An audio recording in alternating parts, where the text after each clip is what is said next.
लिंग पुराण में 7 गलतियां बताई है कंगाल होने की। ये गलती अगर आपने भी करी है तो जिंदगी में कितना भी पुण्य करोगे उसका फल नहीं है। आज की कथा को लिखकर रखना, शायद तुम्हारी जिंदगी संवर जाए। लिंग पुराण में 7 गलतियां बताई है व्यक्ति को बर्बाद होने की। पहली गलती है, उसमें से अगर आप स्वीकार कर रहे हैं ये गलती तो समझ लो कि गलती आपने करी है। गंगा जल तो बुलवाया टैंकर भरकर, 21,000 बेलपत्र भी समर्पित कर रहे हो। आप मंदिर के अंदर बैठ गए, दर्शन करने वाला आता रहा, किसी को अंदर प्रवेश नहीं दिया। आप गंगा जल चढ़ाते रहे, आप बेलपत्र चढ़ाते रहे, आप स्वयं पूजन करते रहे, और दूसरा व्यक्ति ना जाने किस भाव से, किस रूप में आकर भगवान की सेवा करना चाहता था। पंडित जी ने आपके चक्कर में उसको जल नहीं चढ़ाने दिया, पंडित जी ने आपके चक्कर में उसको बेलपत्र नहीं चढ़ाने दिया। पहली गलती यह हो गई कि भगवान के भक्त को भगवान से दूर कर दिया गया। अब उठा लो श्रीमद् भागवत कथा। 2 देवताओं ने गलती करी थी। एक ब्रह्मा जी ने गलती करी थी कि गाय बछड़ों का हरण कर लिया था। 1 वर्ष होने में 1 दिन था तब ब्रह्मा जी ने गाय बछड़े वापस दिए थे। दूसरी गलती इंद्र ने करी थी, जल वृष्टि करी तब भगवान कृष्ण को गोवर्धन पर्वत उठाना पड़ा। दोनों देवताओं ने गलती करी पर भगवान कृष्ण ने इंद्र को क्षमा कर दिया पर ब्रह्मा को क्षमा नहीं करा। क्यों नहीं करा? क्योंकि इंद्र को क्षमा इसलिए करा क्योंकि इंद्र ने जब जलवृष्टि करी तो सारे ब्रजवासियों को भगवान के चरणों में लाकर छोड़ दिया। सारे ब्रजवासी गोवर्धन पर्वत के नीचे आकर बैठ गए, भगवान के चरणों में आ गए। और ब्रह्मा ने जो गलती करी वो ऐसी गलती करी कि भगवान से गाय और बछड़ों को दूर कर दिया। जो भगवान से भगत को दूर कर दे उसको शंकर कभी क्षमा नहीं कर सकता। इसलिए बर्बादी का पहला कारण आप भक्त और भगवान में दूरी बना दी। आप भक्त और भगवान की दूरी बना दी। मेरा एक निवेदन हाथ जोड़कर है, हवेली जी हो, ठाकुर जी का मंदिर हो, रामकृष्ण मंदिर हो, शंकर मंदिर हो, किसी भी देवता का मंदिर हो, उसमें भक्त और भगवान में दूरी मत बनवाओ। बन सके तो भक्तों को ले जाकर भगवान के चरणों में छोड़ो। जाओ अंदर दर्शन करो, जाओ पूजन करो, जाओ पाठ करो, जाओ अर्चना करो। आप अगर गंगा जल भी चढ़ा रहे हो, आप अगर बेलपत्र भी चढ़ा रहे हो, 21,000 चढ़ा रहे हो, रोज 1 लोटा गंगा जल पूरे सावन के महीने में तुम टैंकर भरवा के बुलवा के समर्पित कर रहे हो। और निवेदन है एक कोने में बैठकर चढ़ाते रहो, बाकी के भक्तों के लिए कह दो तुम्हारे लिए मंदिर पूरा खुला है, आप खुद चढ़ाओ, आनंद करो, तो शायद तुम बर्बाद नहीं होते। भक्त से भगवान की दूरी होती है तो भगवान सहन नहीं कर पाता। भगवान की जब पूजन कर रहे हो, 21,000 बेलपत्र चढ़ा रहे हो, गंगा का जल चढ़ा रहे हो, चंदन चढ़ा रहे हो, अबीर चढ़ा रहे हो, गुलाल चढ़ा रहे हो, तो तुम्हारे भीतर ये अहंकार, जब तुम पूजन करके उठो तो उठते समय तुम्हारे भीतर अभिमान नहीं होना चाहिए कि मैंने जो अनुष्ठान करा उसके बराबर कोई नहीं कर सकता। वो अभी लंका अधिपति रावण की सोने की लंका हनुमान नहीं जला सकते थे। संहिता उठाइए और रावण संहिता को उठाकर पढ़िए। हनुमान जी सोने की लंका नहीं जला सकते थे। फिर क्यों जल गई? किस लिए जली वो सोने की लंका? केवल कारण इतना था कि रावण जब शंकर की पूजन कर कर उठता था तो शंकर भगवान से एक शब्द कहता था, भोलेनाथ तुम्हारे सारे भक्तों में मेरे जैसा भक्त कहीं नहीं मिलेगा जो तुमको अपने हाथों पर उठा लेता। बस वो अभिमान ऐसा था कि सोने की लंका जल गई, नहीं तो किसी की सामर्थ्यता नहीं थी कि सोने की लंका जले।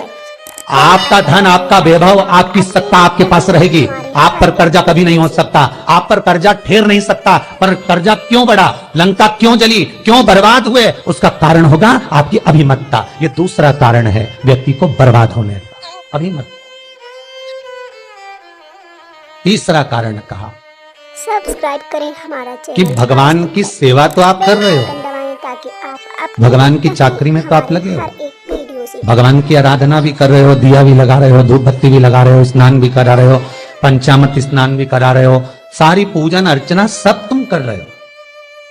पर हो सकता है इस पूजन अर्चना में आप केवल 3 घंटा पूजन करते हो और बाकी के समय किसी न किसी की जीवात्मा को दुख पहुंचा रहे हो।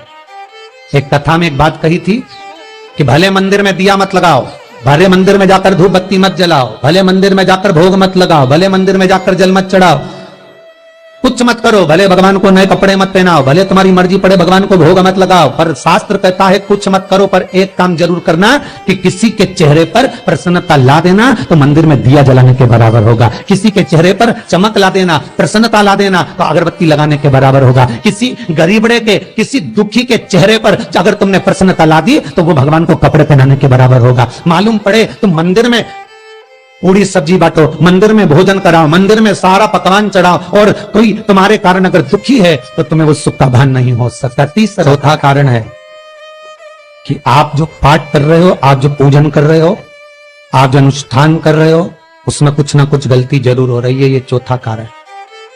एक बार पूरे घर के लोगों को बिठाओ, अपने घर के लोगों को, मम्मी से पूछना, मम्मी तुम कौन कौन सा पाठ करती हो? एक बार मम्मी से पूछना, फिर एक बार पापा से पूछना, पापा आप कौन कौन सा पाठ करते हैं सुबह? फिर बहू से पूछना, भाभी आप कौन कौन सा पाठ करती हो? फिर छोटी दुल्हन से पूछना, छोटी दुल्हन तुम कौन कौन सा पाठ करती हो?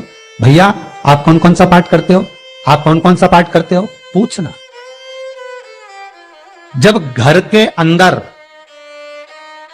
बड़ी बहू अलग तरह का पाठ कर रही है, छोटी बहू अलग तरह का पाठ कर रही है, मंजली बहू अलग तरह का पाठ कर रही है, मां अलग तरह का पाठ कर रही है, पति अलग तरह का पाठ कर रहा है, तो उसका जो प्रभाव है, कौन सी चीज कहां टकरा रही है जिसके कारण घर में रोग इतना है कि कोई सही होने वाला ही नहीं, और वो कारण आपको दुख की ओर लेकर जा रहा है, बीमारी की ओर लेकर जा रहा है।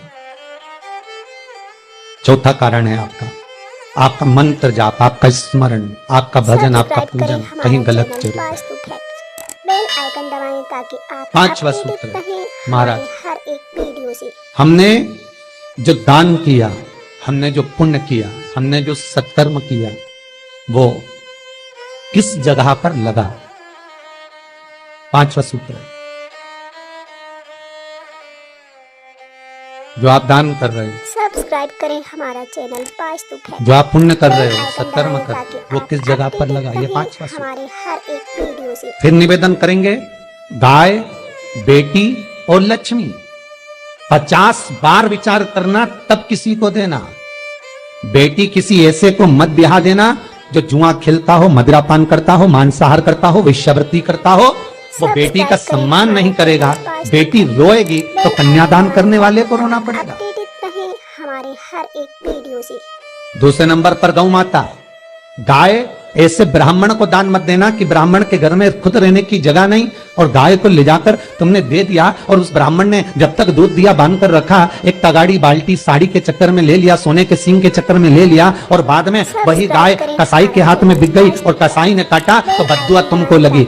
बेटी, गाय और लक्ष्मी, पैसा भी किसी ऐसे भिखारी के कटोरे में मत दान देना कि जिसने ले जाकर मदिरापान में लगा दिया, जुए में लगा दिया, वैश्यावृत्ति में लगा दिया। अगर जिस भिखारी के कटोरे में पैसा दिया उसने शाम को ले जाकर मदिरापान में, जुए में लगा दिया, तो लक्ष्मी रोती है कि तूने मुझे गलत जगह पर दिया है, इसलिए अब तुझे रोना पड़ेगा। तब व्यक्ति को रोना पड़ेगा। पांचवा कारण अपनी पुस्तिका में लिख कर रखना, तुम्हारे दुख का पांचवा कारण क्या है? क्यों तुम करोड़पति से रोड़पति बन गए? तुम्हारे यहाँ पर 4-4, 5-5 गाड़ी थी, खूब वैभव था, खूब धन था, फैक्ट्रियां चल रही थी, सत्ताएं चल रही थी। भगवान शिव की कथा का छठा कारण बता, हमारे दुख का कारण छठा। सब्सक्राइब करें आदर, सम्मान में बेल आइकन दबाएं ताकि आप अपडेटेड रहें। घर के जो बड़े हैं, घर के जो बुजुर्ग हैं, घर के जो आदरणीय हैं, उनका सम्मान नहीं करता। सुंदर कहा, जिस घर में माँ बाप की इज्जत नहीं होती, उस घर में देखना कभी बरकत नहीं होती। कभी कभी नगर में, गांव में सभी का व्यापार एक साथ समाप्त हो जाता है। कभी कभी गांव में, नगर में सबका व्यापार एक साथ समाप्त हो जाता है, सबका व्यापार एक साथ ही खल्लास हो जाता है, समाप्त, सभी कर्जे में हो जाते हैं। तो समझ लेना कि उस गांव के खेड़े का देव महादेव, उस गांव का खेड़ापति भगवान शंकर, उस गांव का शिव जरूर रुष्ट हुआ है, जरूर रुष्ट। उसको मनाने का प्रयास करो, जिससे अपनी नगर, अपना गांव फिर उन्नति की सीढ़ी पर चढ़ जाए।